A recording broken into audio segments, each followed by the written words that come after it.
So Cheryl, finally here. I know. We had this idea a couple of months ago of doing the How's the Market podcast. We started working with each other a little bit last year, didn't we? We did. After I bought a house off you. Yeah, so we went from doing an investment deal together to monthly coffees, talking about our business. And then we've quickly realised that a lot of people don't know a lot about property. Yeah. So someone needs to help them. And we haven't got any spare time, but we're going to somehow make time to make sure we can do that. Yes, we are. So what we want to do today is obviously let everyone know who we are and what we do. So Cheryl, if I was to stop you in the street and ask what it is that you do for a living, what's the answer? The simple answer is I look after landlords' buy-to-let portfolios. We deal with the letting side and all of the property management, making sure everyone's compliant. I'm also, I like to just throw this one in there, we're also members of the Property Mark, which is the leading regulatory body within the UK. And I am the regional executive for the Northwest with them. So basically we've got to meet higher standards than the law currently demands. So, and you don't have to be regulated within the letting industry. We choose to be regulated within the letting industry. And we, like I say, we get involved in all of the, regional conferences and, we have meetings and stuff with them. So we're always on top of any legislation that changes or anything like that. So so we help landlords look after their properties. We keep them compliant and make sure that the properties are being looked after by the tenants. So that's mainly, obviously the company that I have and I own is CDK Lettings. Yeah.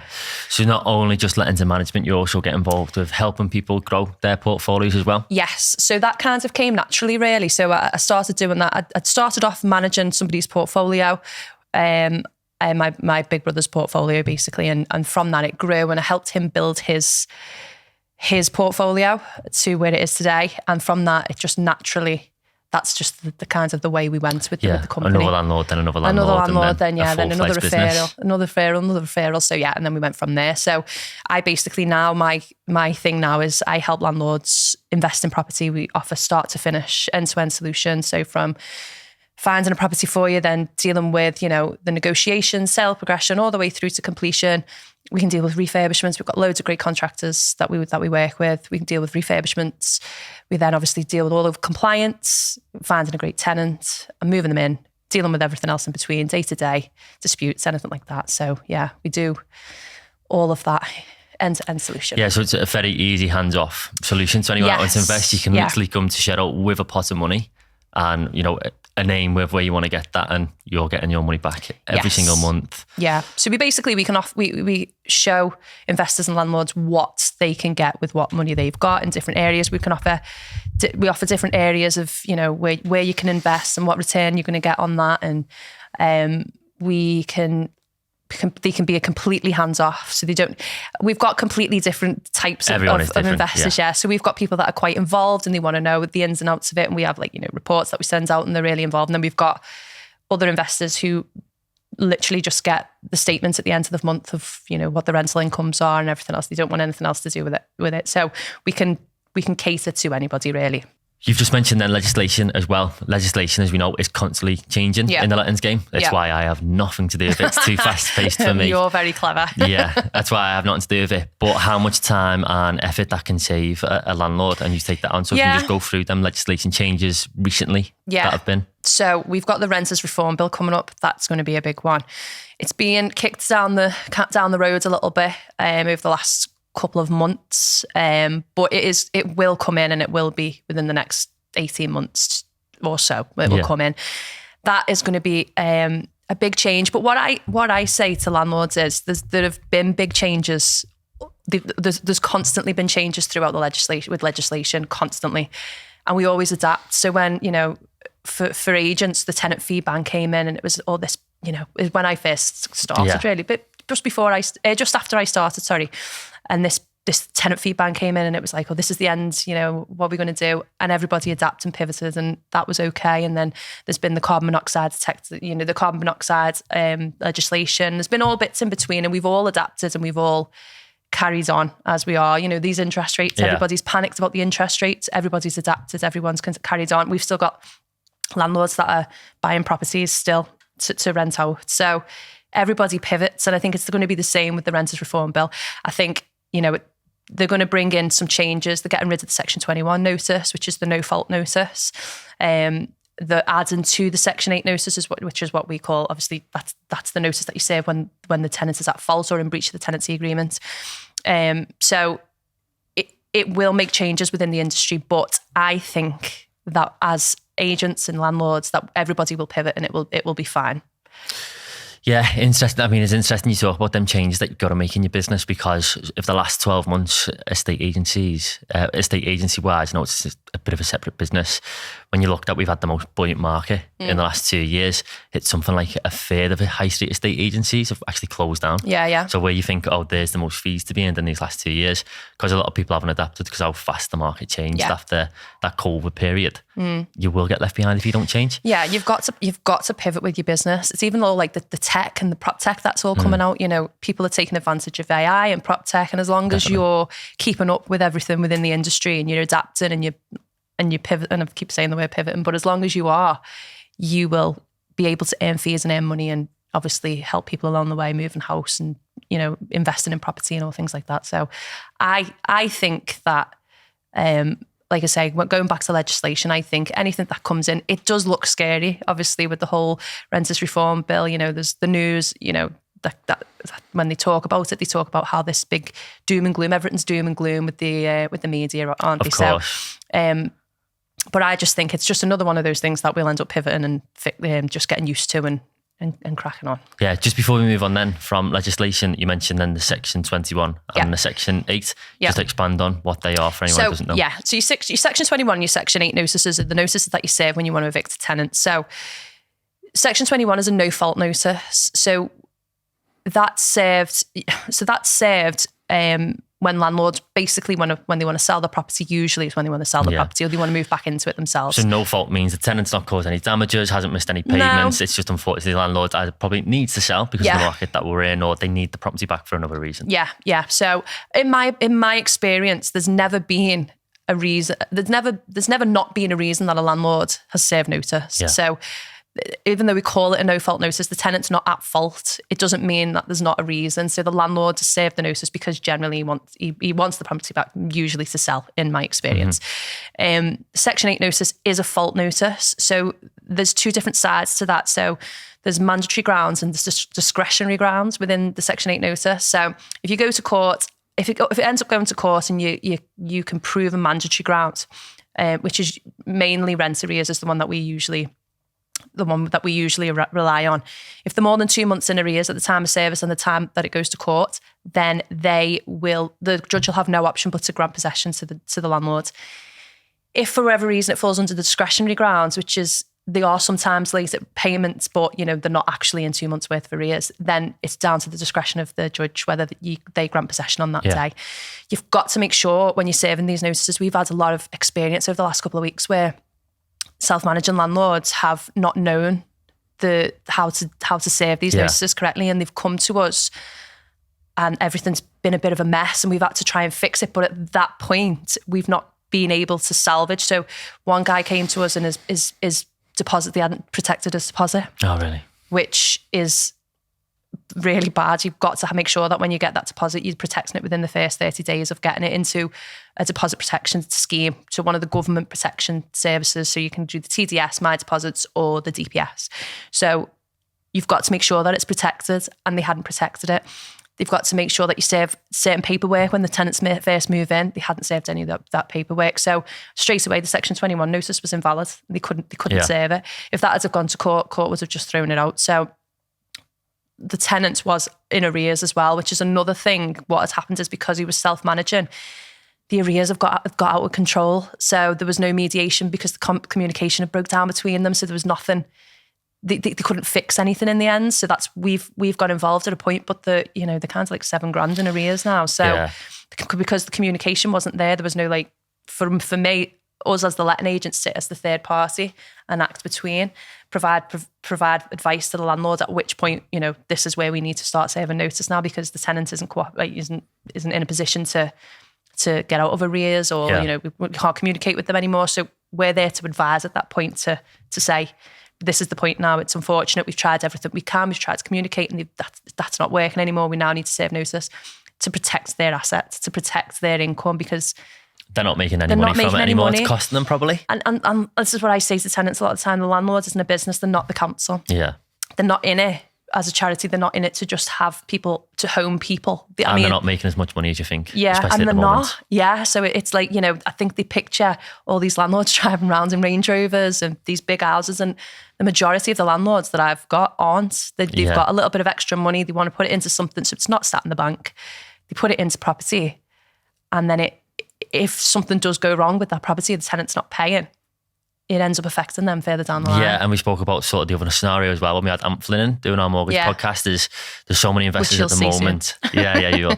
There's so many investors at the moment that have inherited the property, or they couldn't sell their property and they've been able to get another mortgage and buy another property. So they've had to rent that one out to make it not hurt them so much month to month. Now they're not getting any money back on that. Yeah, it's hitting them double. Accidental landlords. We've got quite a few accidental landlords, and it's when. So especially if they're getting it managed, and obviously they've got the advice from somebody who knows what they're doing, then great. But if you're going into it and you don't have a clue, my advice, and I'm not just saying this because I'm a letting agent, is to use an agent or to use it or whatever, just because there's so much stuff that you need to know. There's so much legislation. Yeah, that's exactly what I was about to ask. So if you are a landlord self-managing and you come across, I don't want to say a problem tenant, but there's a problem with the tenant trying to get rid of them. If you've not got agents in place and you're not up to date with that legislation, what does the road look like for solving that issue? It's hard. So I always say that using an agent can be quite like insurance, if you like. So you're paying a monthly fee for them normally, and you might not need them every month, but it might be that all of a sudden, the tenant dies, or the tenant is in arrears and won't leave, and you have to go to court. That's when you need somebody, you need an agent or somebody that knows what they're doing. That's when you need them the most. So for 6 months, you might not have needed them at all. There might not have been any maintenance, but then 7 months in, you might, there might be a huge maintenance issue, or, you might, like I say, something might happen with the tenants, and you need somebody to be able to, who knows what they're doing, who knows the legislation and has connections with. So we've got a great connection of people that we work with, so solicitors, estate agents, contractors, everybody that is on our team, we've used for years, and we've got a really great relationship with, so we can call them and get different bits of advice or get somebody to go out as soon as possible. So for me, that's how I kind of tell people, that's how I talk to people about being an agent.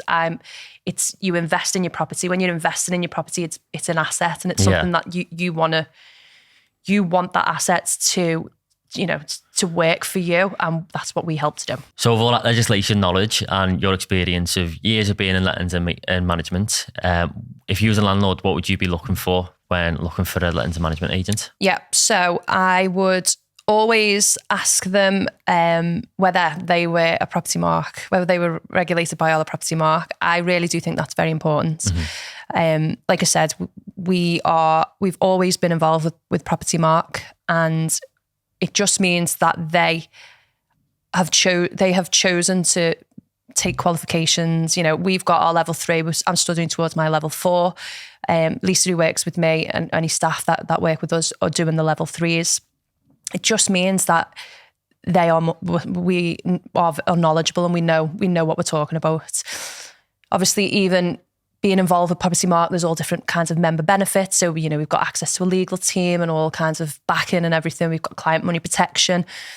So there's loads of different benefits from that. Having client money protection, make sure your agent definitely has client money protection.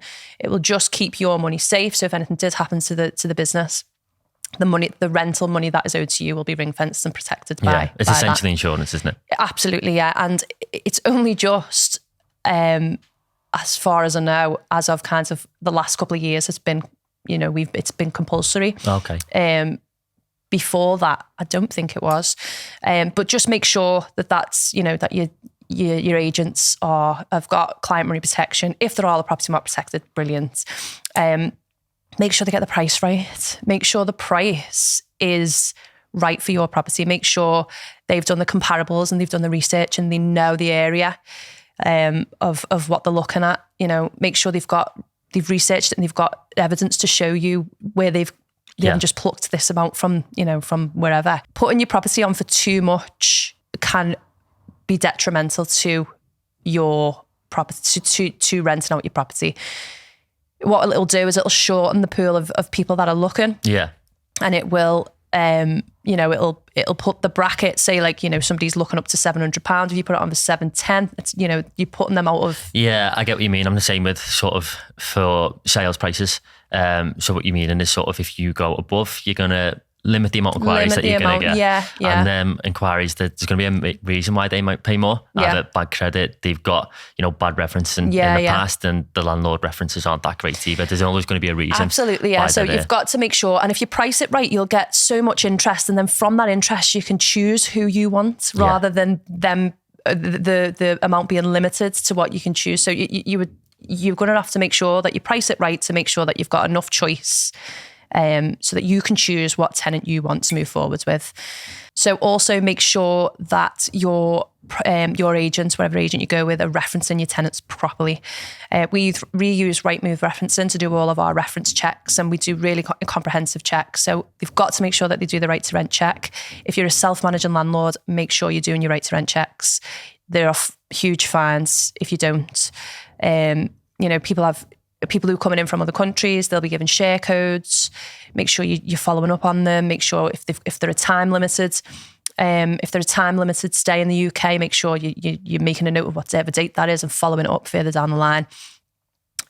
Make sure you're checking previous landlords. Make sure you're checking employment, affordability, everything. CCJ's adverse credit. Make sure you're getting all these checks done just to make sure that you're protecting your asset and making sure you're not getting yourself into any problematic kind of areas. Okay. And to flip things then, if I was a tenant trying to get a property, a lot of people are struggling at the moment because it just seems like all these tenants are coming out of nowhere and rental properties are few and far between. How could I, with my application, seem like an attractive tenant and one that the landlord would want? Just be honest. Yeah. Honesty is just there's nothing worse than coming in and saying, I haven't got any CCJs and I do pass affordability, because then as soon as we start doing references, we'll find out, and then you look untrustworthy at that point, which will obviously start off on a bad foot. So if you come in, there's ways around things. So if you've got, a CCJ, have you got a guarantor? If you've got, if your previous landlord is a bit of a pain and you can't get in touch with them, right? We'll go 6 month rental statements that see that you've been paying your rent on time each month. So there's usually ways around it. Sometimes there's not, and sometimes we have to let people down, because the sad reality at the moment is that there's not enough properties for the people that are looking at all. We've gone, when I first started doing this, which was about 15 years ago, we've gone from having, say, 10, 15 inquiries per property. We're getting 40 per property now. And we're having to then let people down, which is horrible. I was in the office the other day with Lisa, and Lisa's our portfolio manager. She had one property and she had about 20 people that all wanted to go view it. She managed to get that down. She ended up doing 10 viewings with this group of people. And out of those 10, the landlord then wanted to meet the final 3. So it was a really long, drawn out process. Then the landlord wanted to meet the final 3. She went back with the 3, by which point she got to know them all quite well, because she'd been on the phone with them and everything else. She feels bad letting one down, or 2 down in that case. So she rang it was just such a high and a low. She rang the person who'd got it, and she was like, oh, I'm so happy to tell you, you've got the property. He was like, I'm going to buy your flowers, and she was like, no, I don't want it. Like she was literally the best person on the planet to him. And then 2 seconds later, she had to ring the other tenants, the other applicants, to tell them that they hadn't been successful at this point. Yeah. And one of them cried. And it was just such a completely... That's how serious it is, unfortunately. Yeah. And if we could home everybody, we would, but we can't. So, but as a whole, I really enjoy what I do. We help landlords and investors, put the money into something that, they can make a passive income from. We look after that, keep them compliant, keep them on the right side of the law. If you are a landlord and you need any help or advice about anything at all, if you're self-managing landlord and you're wondering, about different bits of compliance and what's going to happen with the Renters Reform Bill, then do feel free to get in touch. Head over to our socials. We're doing loads of social media stuff at the moment, which is quite funny. So head over to our socials. So it's just CDK Lettings on Instagram and on Facebook. So go over there, have a look. We do Ask Us Anything Fridays, which we have landlords and tenants come in and see us. We give free advice out, whenever, to anybody who needs it. And obviously we've got our office number that people can ring and get in touch with us via email. So yeah, any way you want to get in touch, feel free, because it is a minefield out there with all of the legislation and all the things that are going on at the moment, which obviously you don't have to deal with because you're in sales. No, I give lettings the swerve. As soon as I got into property, I was like, I'd noticed how much it did, because I was only 20 when I got into property. I was like, right, that's probably a sensible place to go. Yep. But then I've seen sort of how much things are changing, how much emotions are involved from a tenant's point of view. I've seen it go wrong for landlords, unfortunately. So lettings and management was something I was never interested in getting into.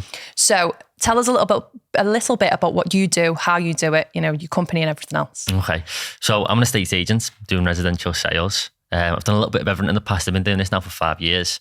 So I've worked sort of covering Ormskirk and them sort of areas, then into Liverpool, a little bit in the city centre, a little bit in North Liverpool, place like Crosby. Went abroad for a little while. That was very fun, very different. Spent some time in Dubai. And then since I come home, I didn't really want to work for another company again. So for the last 18 months, I've been a self-employed estate agent operating under my own name. I'm really happy with the service that I give people. So I wanted to put my own name to that service and not hide behind the brand for any more. Going well. 14, 15 months in business, only one listing that I've never ever sold. And I think my average sale time is just under 3 weeks for listings brilliant. I'm bringing on. I mean, sometimes I'll sell them above asking price before it hits the market, and we're not in a market where that's typically happening. So I'm doing something right. All my sellers seem to be happy. So long may it continue. So you mentioned that you work for yourself on your own, obviously you're self-employed. What was your reasoning for that? Why did you not want to be a part of another company? It'd have been easier working for another company, which I've definitely found over this past year and a bit. I've been on my own. But the estate agency I wanted to work for, in my mind, didn't exist. So I was at one time working for a market leading estate agency in a good area. We were selling everything from 50 grand ex-council flats to £2 million mansions. So I got a good exposure into the market, but I just didn't see the service of one. I didn't see the service of one that I thought the fees were always worth it to the seller. Sometimes we were just going out, taking photos, putting it on Rightmove and hoping them inquiries come in. Now the service that I provide is one that not a lot of people genuinely provide, and that's because I've got that experience of working abroad and seeing real estate run completely differently. So a lot of the marketing I do now, it's a lot more direct. We're working with buyers a lot different to most agencies do, because the buyer doesn't pay a fee to the estate agents. Then most agents don't do much with them. It's hello, yeah, you want to go and see the property? Let us know if you want to make an offer. That's not it. There'll be some times where I'm actively looking for a buyer, and so then the seller's not got any stress of coming to the market worrying what people are going to perceive the house like. Are they going to get interest? What offers have they got? They've got an offer from the day they first spoke to the estate agents, which I don't see a lot of people doing that, especially in our area as well. So that's one thing, sort of the level of service and the direct marketing that I offer. I think I probably copy models from different countries more than ours, but I do see us going like that. We are seeing more self-employed agents, and I think in the next 5 to 10 years we'll see that more and more. So you've just mentioned there that you were working abroad, so tell us a little bit more about that. Okay, so funny story, I spoke about this to the guy I do content with last week or the week before. So I started in estate agency when I was 20, just turned 20, and I was very ambitious, knew exactly what I wanted to do. Actually struggled getting into estate agency. I left school, didn't know what I wanted to do, and fell into working in factories and warehouses and stuff. So no one really wanted to take me on. I was probably trying to get an estate agency for a year. In the end, I went to one of the better estate agencies in the area and volunteered to work for them every Saturday, because that's how desperate I wanted to get in. I'd seen it something I could be really good at. So when I got in, I was like, right, in 2 years' time, I want to be selling property in a major city, wherever that be, in the UK or abroad. Didn't really think about it, put it to the back of my mind. And 3 days before that 2-year mark was up, moved to Dubai and started working for a real estate company there. Never been to Dubai, didn't know anyone there. Just jumped in with both feet. Yeah, took a bit of savings with me and hope for the best. Only stayed out there for 8 months. Probably not the best time in terms of where their market was at. It's very slow, their market, after COVID. But, went over there, got deals done. I was doing rentals in downtown. So if anyone doesn't know, downtown is where you've got the Burj Khalifa, you've got the address buildings. it's very expensive there. So the apartments that I was renting out were typically about 150,000 for the year, and typically that can be paid upfront by check, and you're getting your 5% commission on the day it all goes through. It's not like now where I'm doing a sales, I'm doing a sales one, and I'm getting 3, 4, 5 months can go by before I get paid. Everyone sees, sometimes what I am getting paid and goes, oh, that's great for a day's work, but I've actually done 5 months work to get that. So imagine what lettings is like. I can, yeah. So Dubai was great. I wish I'd have had a little go of sales there, because I only done rentals. If I'd have stayed there longer, I'd have done sales, of course. But it was, for me, I love my family and friends. I love the life I've got now. So when you're out there working hard and you're getting them little bits of success and turning around and your family and friends aren't there, it's like, oh, well, what have I just done this for? I've done it to celebrate with no one. So that was a bit of a leading factor of why I come home and never truly settling. I have good friends over there that I still speak to now, and they're all smashing it, and I hope they're still happy over there. But it didn't turn out to be maybe what I wanted it to be, really. So obviously you've mentioned about working in Dubai and the service that you offer here. So what is it that you've seen in Dubai that you've brought back over to the UK? I would say mostly is not so much a better standard of agency, but more forward-thinking agents. The market's very fast there, and you're not given any exclusivity on a listing. So where you or I will have a seller or a landlord contact us and say, here's my property, I want to rent it out, I want to sell it, this is the price I want. It doesn't work like that. You might have a landlord and they'll go to 10 agents and give them all a listing. So it's a bit of a rat race, and it works against them, in my opinion. Probably one of the reasons why I didn't like doing business over there. But if you're second, you're last. You're not getting paid. So you learn to different ways of marketing, more forward thinking. A lot of social media work. So typically estate agents here don't do a lot of good estate agency work. You might see a post every now and then. I always laugh when I see posts about them reducing listings. Like that's like they've done their seller a favour with that. They've probably just gone out and priced it too high, and lost sort of a good point in the market for their client to be. But that was that, getting your personality out there. Because I always say to a lot of people, especially the people that are talking to me about getting into the businesses, it's all about properties, but it's a personality business.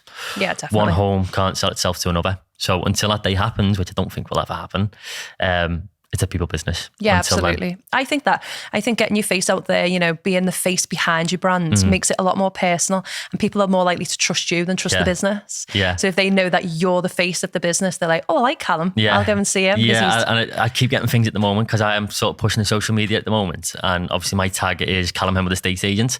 So this Saturday I was in Manchester, I was watching Scott Stewart's fight. And there's people that I know, but I don't see them all the time. And they go, oh, are you doing Callum Henwood Estate Agent? I'm not Callum anymore. I'm Callum Henwood Estate Agent. So that's always, it's funny, but it's always like, right, I know I'm doing something right because people are seeing me and know me for that reason now. Do you know what? I agree with you there, because we were a bit rubbish on social media to start with. And then we use a woman called Bev Roberts. She does all of our social media for us, and she comes in and she's brilliant. She because we were a bit camera shy, especially before I started doing this. I was so camera shy. I didn't like being in front of the camera at all. And she comes in and she does all of our social media with us and stuff like that. And since then, people stop us and go, oh, I feel like I know you. I went to a conference, a Property Market conference the other day, and there was a girl there, and she went, I went, well, I'm Cheryl, and she went, I know you. I went, do you? She went, I've seen you on social media. I feel like I know you. You don't know me though. I've never met you. I was like, oh, great. So are you finding doing content and you're more settled with it or enjoying it now, or? Yeah, well more settled than I was I think once you get going, you're all right, aren't you? Even with this, like when you first start, you're like, oh, once you actually get into the swing of it. Yeah, I was talking to you on the way in today about watching, so this is our first episode we've recorded. We've already done a couple of episodes, but we want to put this one out first. Watching this back, I struggle because it's a different form of content. I love it though, it's dead funny. Oh, no, you do most of the talking though on the other ones that we've done, so. Yeah, but for me, I'm okay with the content because I've been doing content now for like a year, so I'm okay looking at back at that, and it's very, with the content that I do, it's very, very direct, and there's sort of a message that I'm trying to give you. It's not me talking to someone for an hour. See, I think that's what the difference is. I think that's why I can watch it, because I think you've got, like we were saying off camera before, you've got a very specific way in which you want it to go. I turn up, fly by the seat of my pants. I just go with the flow. I just take your lead and just follow it through. Yeah. So I think that's where the difference is. I think that's why I quite enjoy watching it back, because I find it hilarious, especially with the guests that we've had on so far. Whereas you're a bit more You're quite critical of yourself, aren't you, really? More just trying to have the perfect podcast after 2 episodes, which it's not really achievable. No. But that's what I'm trying to do. Just obviously touching on what you asked me before, I'm going to throw it straight back at you. Okay. What do you think is important for someone to look for when they're looking for an estate agent? Okay, so this is a conversation I'm always having with sellers, because typically when people are looking to sell their home, they'll probably meet with 3 different estate agents typically. And them estate agents, they'll all have different ways about how they operate, but a lot of them are the same. So one of the things that I say that is most important is multiple methods of marketing. So typically, like I said then, an estate agent come out, take photos. If you're very lucky, they'll do a video. A lot of them don't like spending money that they don't have to on photography and videography. And they'll put it up on Rightmove, put it up on Zoopla, and hope the inquiries come in. Now, for me, if I'm putting a property on Rightmove and Zoopla, I've got no influence on the level of interest that's coming in there and how they're going to respond. So I like to do something that I call pre-marketing. So pre-marketing for me is offering your home to people that are actually looking to buy before you're offering it to the open market. The reason a seller benefits from that is they've not got any anxiety of going to the market. And then people that are coming around have potentially been buyers that have been in the market for a while, hence why I know them. So they could have lost out on properties. They've been struggling to find the right property for them, so they know really where the market is at. So then you get a little bit of scarcity created with them. So there's no messing around negotiating. If your price is reasonable, you're getting your asking price, you might get a little bit more. So multiple methods of marketing is the most important. And then just your general relationship as well. If you're an estate agent, when I'm meeting people, I don't go in the living room and wear a suit and try and be above them. I'm Callum, I know about property, you're Mr. and Mrs. Smith, and that's what you do for the job. I don't know nothing about that. Educate me about that. I always as well try and involve my clients throughout the whole process. So once I have sold the home and we've gone through that conveyancing period and everything's complete, they know a lot more about how to sell a home, and they know a lot more about property and what happens than when they first met me. I think I'm doing that well, and I must be doing that well because I was speaking to you before, I've not really done much marketing to get new sellers. Yeah. A lot of my business is referrals. I'd say 60-70% of my business is referrals and social media. So yeah, I think they're big things to look at when you're speaking to an agent. Referrals have got to be, for me, the best Definitely. The best part of working with your clients. It's the best way to get business on, for me personally. Speaks to your credibility, doesn't absolutely. it? So for me, I'm never going to go up to someone and tell them the home's £50,000 more than what it is worth, and then let them down in 6 weeks when I ring them and say, oh, we're not really getting any interest, let's reduce the price. For me, if I reduce the price, I've probably failed on what I've told you I'm going to do. And again, I've only reduced one asking price in the 14 months that I've been in business too, which I'm happy with. So yeah, that's me and what I think is important. Yeah. So you mentioned there about asking price when you're putting properties on the market. So how important is it to have the property priced right? Okay, very important. I've seen it when I've been in different businesses where your sales manager or your value has agreed to let the client come on for maybe 5% more than what the property's worth, and then you end up having that reduction chat a couple of months down the line and they might have even missed a good window of opportunity. Just not through greed, but maybe being a little bit too ambitious. Or you see a lot of people, I mean, you'll probably agree with me on this.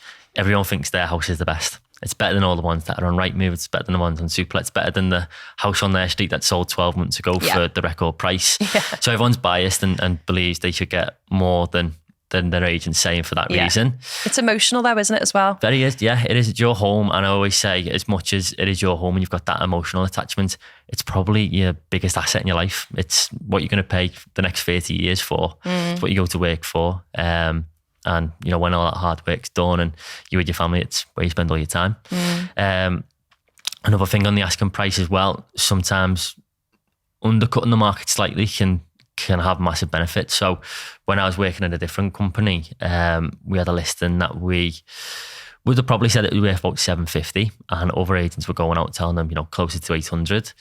And what we decided to do was come on at offers over 750. Ton of inquiries through. And we actually got 100 grand over the asking price, went to 850. Wow. So even if they went with them agents that were, you know, telling them that it was worth, there was nothing in the market to suggest that it was worth that price. What there was though is there was not a lot of properties available around that price point that were done to a good standard. So they were one of none, but there was many buyers for that.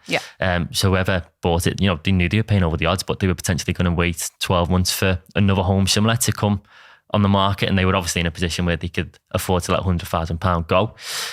So even if they at the time went with them agents that were telling them something that they had nothing to back up with, they'd have still been 50 grand short of what we were able to achieve and what we believed we could do.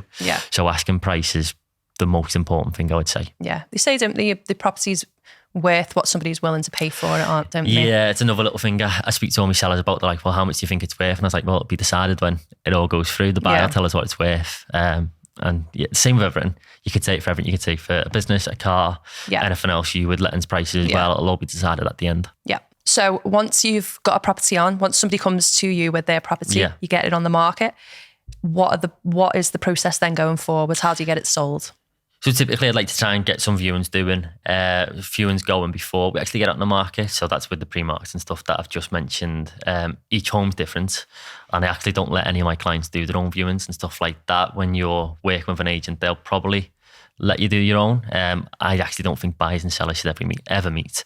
Touching on like how you've just mentioned, if you've got a tenant and a landlord trying to solve an issue out, the relationship comes into play a lot of the time. And it's the same where if the property gets undervalued or a problem comes up in any of the surveys, it's not then, oh, there's a problem with the house. It's a problem with Mr. and Mrs. Seller. They're being really hard on us for this reason, and we want a discount off them because of this. And it's then you're not then trying to solve the situation. You're trying to solve a problem with the person, and emotions are involved.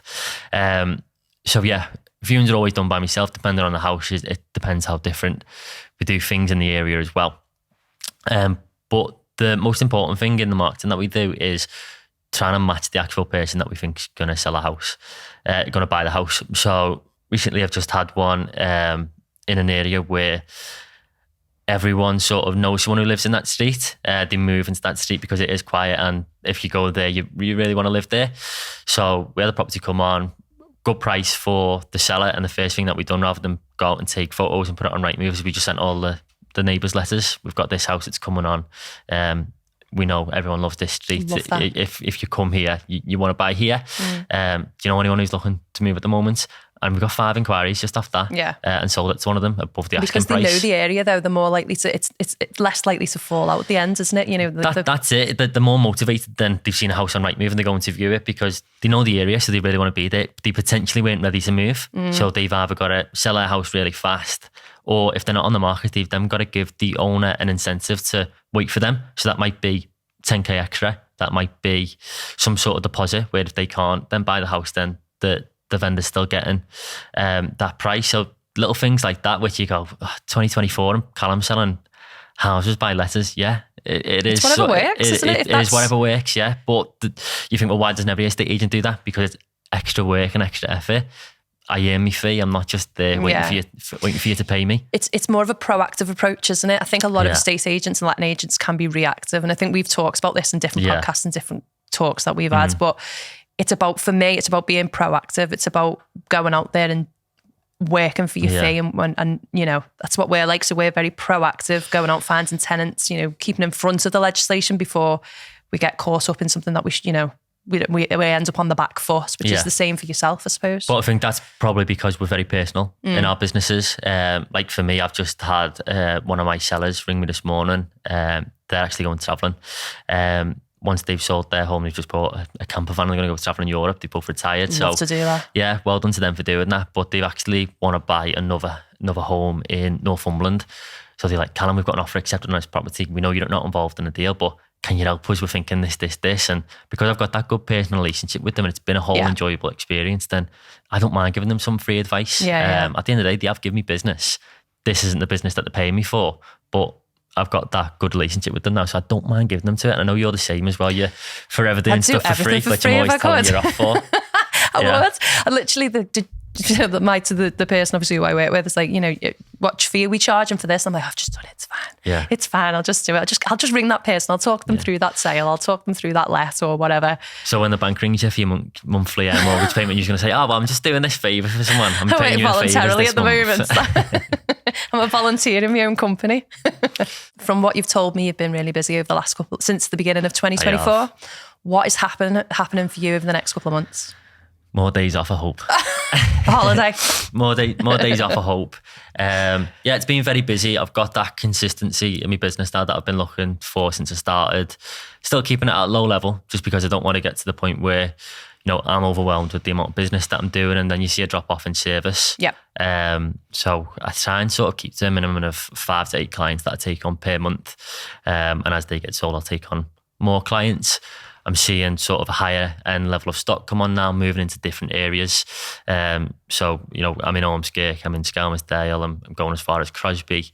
Bit of interest from sellers in Formby as well at the moment. So I do see a good wide range of the market, whether that's in price or in areas. So that's it for me, just wanting to get me foot into different markets. I want to really start growing a team this year. So I've got people in mind. I'm just not looking forward to being someone's boss. Oh, you'd be good, I think. How did you find being a boss? Obviously, you've got a team. So what's going on for you and the team the next couple of months? So I love it. My team are brilliant. So for me, I went out and found people who were better at the stuff that I wanted them to do. So Lisa, who's our portfolio manager, she's better at running the portfolio. Obviously, I'm there and I do a lot of, the legislation and all that sort of stuff. She's the day-to-day. She does the, the maintenance and all that sort of stuff. She keeps on top of all of that. So just go out and find somebody who's better at you than doing all of your admin stuff. Get them to keep you organised. It was not hard to be better at me than admin. I feel like I'm a little bit like that. So for us over the next 6 months, do you know what we're trying to do really is be more involved in our social media. Yeah. So the angle that we've gone for is that we really want to educate people. We're giving out loads and loads of. We're trying to give out loads and loads of value. Where'd you get that idea from? Me. We're trying to give out loads and loads of value to educate landlords. So, if you're a self-managing landlord and you think, what is going on with renters reform or whatever else? How do I do this?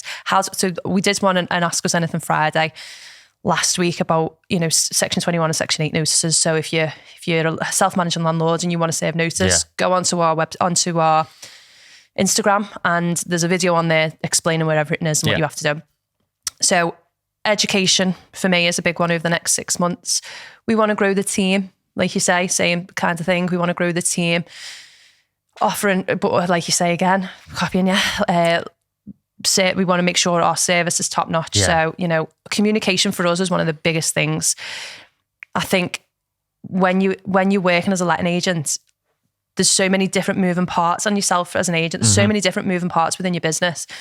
You've got to keep everybody informed. And I think if communication drops at any point during any of that, you're not moving as one anymore. You're not moving. Yeah. And it's somebody gets frustrated along the way. So we want to grow the team. We want to be better at everything that we do, so we want to do loads more training. We've got loads of training coming up, loads of, legislation updates.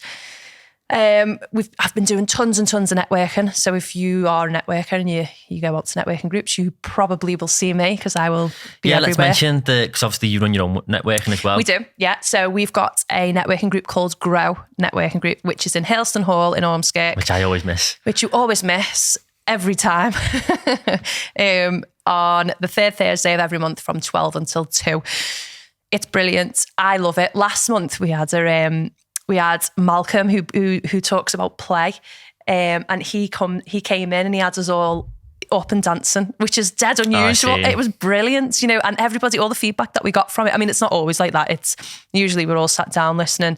You can have an opportunity to get up and promote your business and talk about it in the room. There's loads and loads of different businesses in the room, from utility guys to estate agents. Yeah, it's all for people in similar fields that are looking to connect with different. Yeah, so we've got accountants, everybody in between. We've got a singer. We had a singer just before Christmas. We got her up in the middle of Hailston Hall, and she basically, it was like a wedding. It was brilliant. She got up and she was doing singing while we all walked in and networked, and then we jumped in and did the people got up and did the talks. And then we have pizza and chips as well, which is usually what people love us for. So yeah, that's in Hailston Hall. So obviously we cover, with CDK Lettings, we cover Ormskirk, Skelmersdale, Bearscough, Southport, and kind of everywhere in between. Range of places, don't you? Yeah. Usually we can go, we always say we cover the Northwest. So the businesses that come to grow are usually all within the Northwest. But it's brilliant. It's so good. The third Thursday of every month. It's all on our social media, so CTK Letting social media. So all of the things that we plug. So when we plug it, it comes through our social media. So if you want to go on there and have a look, feel free. Yeah. But yeah, it's brilliant. It's full of people who are really good networkers as well. So, like sometimes you can go into networking groups and even when everyone's you're new, tense and everyone's very a quiet. bit like, it's not like that. If you walk in and you're brand new and you're not used to networking and you're a bit nervous, somebody, usually me, will come over and be like, hi, who are you? Yeah. What do you do? And then from that, we'll be like, right, you need to connect with that person, that person, that person, that person. Come on, I'll introduce you. So then you've got no time to sit and worry about who you're going to speak to because you've already had 3 conversations with 3 different people. So it is good. So people should come. Yeah, so hopefully after today, people know a little bit more about you and me and what we're doing. So the whole point of the podcast, as mentioned, is to help people learn a little bit more about property if they're not involved, looking to get involved, or are just interested in hearing people's stories in property. So listen to us drone on. Yeah, so we're recording a first series at the moment. We've got investors on, developers, interior designers, mortgage advisors, all them are to come. Follow us on our social media at How's the Market Podcast, and you'll see which guests are coming on what weeks. So all our episodes will be out on YouTube, and our clips will be on social media as well. So that's all today from me and Cheryl.